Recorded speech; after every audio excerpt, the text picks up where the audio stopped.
Congress party head quarters ఇక్కడ న్యూఢిల్లీలో inaugurate చేయడం జరిగింది. దీనికి నామకరణం ఇందిరా భవన్ అని చేయటం జరిగింది. ఈ కార్యక్రమంలో ఈరోజు నేను భాగం అవ్వడం చాలా సంతోషకరం. ఈ బిల్డింగు కాంగ్రెస్ పార్టీ హెడ్ క్వార్టర్స్గా ఇప్పటి నుంచి నిలవబోతుంది. ఇది ఒక బిల్డింగ్ మాత్రమే కాదు, ఇటుకలతో కట్టింది కాదు అని ఈ బిల్డింగ్ లోపల చూస్తే ఎవరికైనా అర్థమవుతుంది. దీని లోపల కాంగ్రెస్ లెగసీని అంతా ఎంత వివరంగా దృశ్యాలతో చూపించగలరో అద్భుతంగా అందంగా చేయటం జరిగింది. ఇది కాంగ్రెస్ పార్టీ మ్యూజియం అని కూడా అనొచ్చేమో, అంత అద్భుతంగా చరిత్రనంతా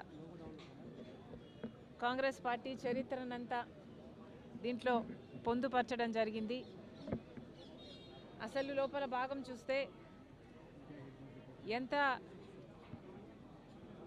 దేశ స్వతంత్రం దగ్గర నుంచి, స్వాతంత్ర పోరాటం దగ్గర నుంచి, దేశం పునాదులు, భారతదేశ పునాదులు వేయడం దగ్గర నుంచి ఇప్పటి వరకు కాంగ్రెస్ పార్టీ నాయకులు ఎంత వారి శ్రమను, వారి రక్తాన్ని ధారపోసారో, ఎంతమంది ప్రాణ త్యాగాలు చేశారో, ఎంతమంది కాంగ్రెస్ యోధులు, కార్యకర్తలు అన్ని త్యాగాలు చేస్తే ఈ దేశానికి స్వతంత్రం వచ్చిందో, ఆ తర్వాత కూడా మన దేశానికి పునాదులు వేసి రాజ్యాంగాన్ని నిర్మించి ప్రపంచంలోనే అతిపెద్ద డెమోక్రటిక్ నేషన్గా ఈరోజు భారతదేశం నిలబడింది అంటే దీనికి అంతటికీ కారణం కాంగ్రెస్ పార్టీ. ఆ చరిత్రనంతా లోపల గోడల మీద చూపించడం జరిగింది. చాలా సంతోషం. కంగ్రాచులేషన్స్. ప్రతి కాంగ్రెస్ కార్యకర్తకే కాదు, దేశంలోని ప్రతి పౌరునికి కూడా ఇది గర్వకారణం. ఈ సందర్భంగా ఒక మాట చెప్పాలనుకుంటున్నాం. నిన్న ఆర్ఎస్ఎస్ ముఖ్య నేత ఒక వ్యాఖ్య చేయడం జరిగింది. భారతదేశానికి స్వతంత్రం 1947లో రాలేదు, నిజమైన స్వతంత్రం రామ్ మందిర్ కడితే అప్పుడు వచ్చింది అని ఒక ఆర్ఎస్ఎస్ ముఖ్య నాయకుడు నిన్ననే ఈ వ్యాఖ్య చేయడం జరిగింది. అసలు దేశ ప్రజలంతా ఆలోచన చేయాలి, ఈ మాటలను గమనించాలి. ఇవి దేశద్రోహ మాటలు కాదా? వీళ్ళు అధికారంలో ఉన్న వాళ్ళలాగా మాట్లాడుతున్నారా? వీళ్ళు టెర్రరిస్ట్ లాగా మాట్లాడటం లేదా? వీళ్ళ వ్యవహారం టెర్రరిస్ట్ లాగా లేదా? మన దేశానికి స్వతంత్రమే రాలేదని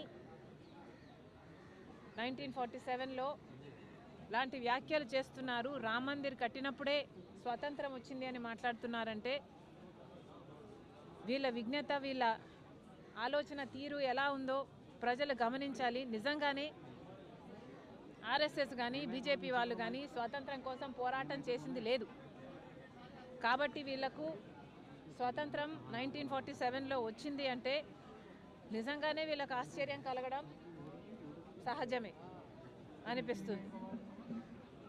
వీళ్ళు ప్రాణ త్యాగాలు చేయట్లేదు, వీళ్ళు స్వాతంత్రం కోసం వాళ్ళ రక్తం పెట్టలేదు, వీళ్ళ శ్రమ లేదు, ఏది లేకుండానే మనకు స్వాతంత్రం, భారతదేశానికి స్వాతంత్రం వచ్చిందని వీళ్ళకి ఏడుపా? నిజంగానే వీళ్ళు అధికారంలోకి వస్తేనే స్వాతంత్రం వచ్చింది అని మాట్లాడుతున్నారు అంటే ఇది టెర్రరిస్ట్ భాష కాకపోతే ఏమిటి అని అడుగుతున్నాం.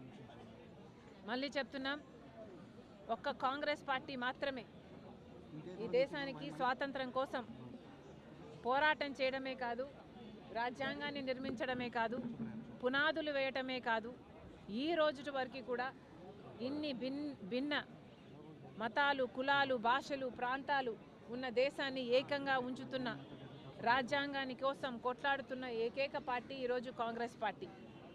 మన బిడ్డల ఎంప్లాయ్మెంట్ కోసం అయితేనేమి, మెహంగాయి కోసం అయితేనేమి, మన దేశంలో ప్రేమను, సోదర భావాన్ని నిలబెట్టడం కోసం అయితేనేమి ఈరోజు కొట్లాడుతున్న ఏకైక నాయకుడు రాహుల్ గాంధీ గారు. అలాంటి పార్టీలో నేను భాగమైనందుకు చాలా గర్వకారణం. ఈరోజు మరి ముఖ్యంగా ఈ కాంగ్రెస్ పార్టీ హెడ్ క్వార్టర్స్ ఈరోజు ప్రారంభం చేశారు. అందుకు ప్రతి కాంగ్రెస్ కార్యకర్తకి కూడా మనస్ఫూర్తిగా కంగ్రాచ్యులేషన్స్. Thank you.